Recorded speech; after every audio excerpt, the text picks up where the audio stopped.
His words hit her like a thunderclap. For the first time since she saw him, she let out a shaky breath. Maybe this wasn't the end. Maybe it was the beginning. Jaden walked nervously into a small coffee shop. He didn't know why he had agreed to this meeting, but something inside him told him to try.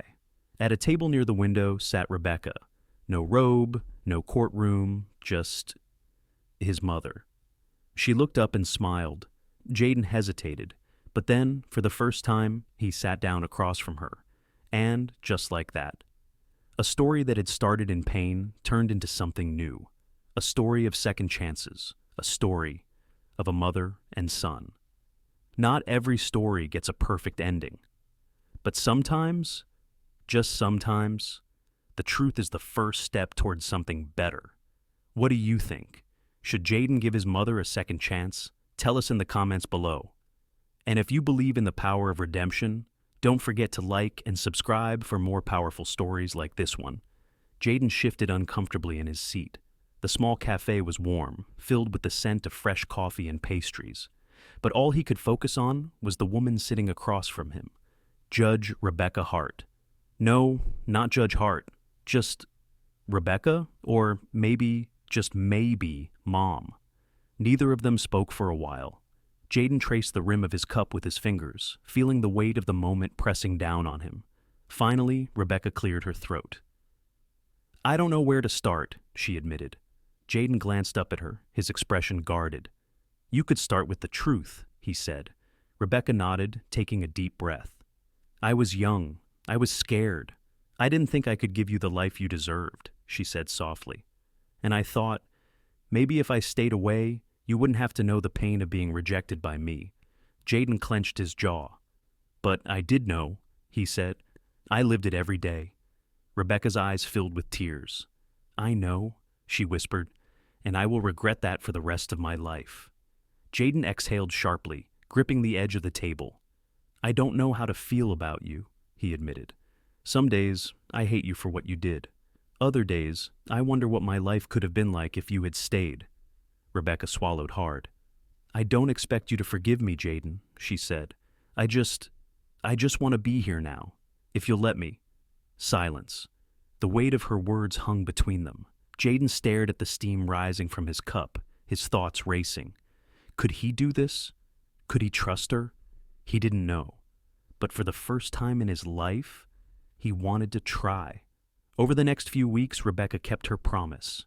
She showed up, not in a grand, dramatic way, but in the ways that mattered. She called, she texted, she asked him about school, his friends, his favorite things. She didn't push him.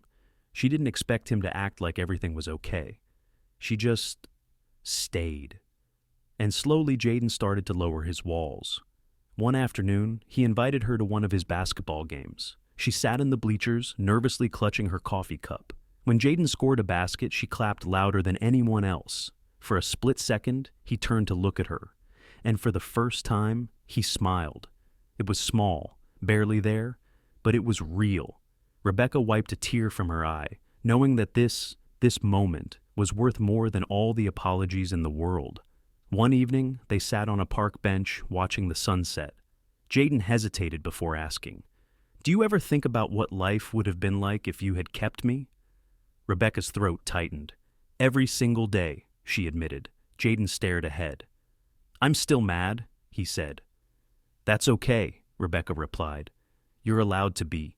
Jaden turned to her, his expression softer. "Maybe one day I won't be," he said.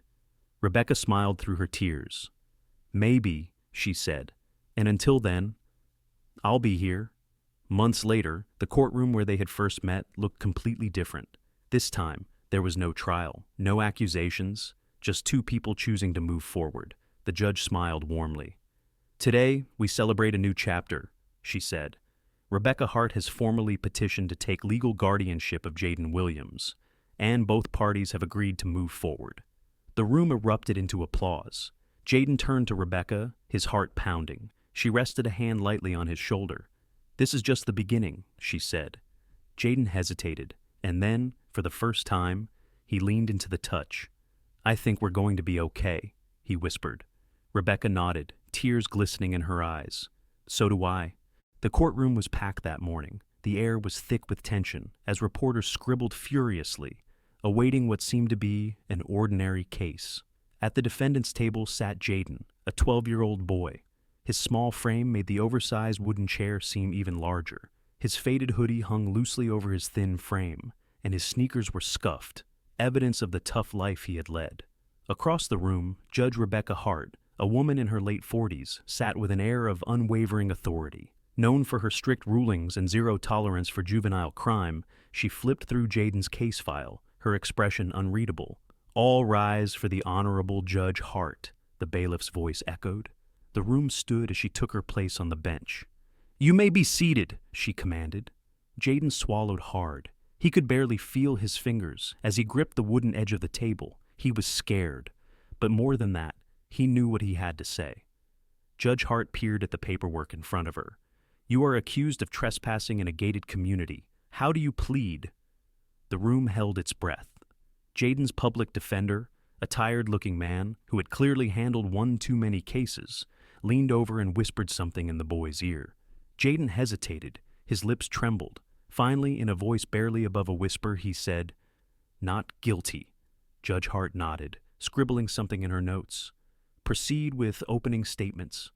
As the prosecutor started outlining the case, how Jaden had been found near a private home, how the homeowner had called the police, how Jaden refused to cooperate, Jaden's gaze never left the judge.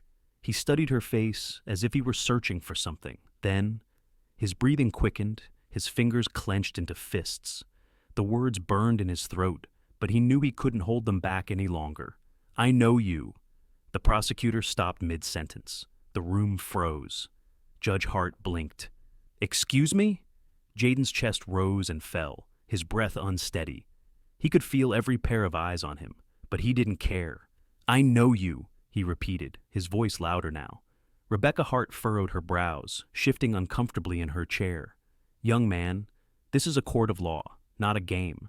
If you have something to say it properly." Jaden's knuckles turned white as he clenched the table. This was his moment. With tears in his eyes, he finally said the words that would shake the entire courtroom to its core. "You're my mom." The words hung in the air like a thunderclap. The silence that followed was suffocating. A reporter in the back of the room whispered, "Did he just say?" The prosecutor stood frozen, his papers forgotten. The bailiff's grip on his baton tightened. Judge Hart's pen slipped from her fingers, clattering against the desk. Her heart pounded. She suddenly felt the weight of the entire room pressing in on her. What did you just say?" she stammered, her voice barely a whisper. Jaden's eyes burned into hers. "You gave me away when I was a baby," he said, his voice breaking. "My foster mom told me everything." Murmurs erupted across the courtroom. Rebecca Hart felt the world closing in on her. Her hands trembled as she reached for the gavel. "Number? This couldn't be happening." I need a moment," she managed, her voice shaking. She stood up abruptly. Her chair scraped loudly against the floor as she turned and fled into her chambers, leaving behind a courtroom buzzing with shock. Behind closed doors, Rebecca pressed her hands to the desk, breathing heavily. The walls of her chambers felt like they were closing in. Jaden's words echoed in her head. "You're my mom." A tear slipped down her cheek as her fingers fumbled to open a desk drawer.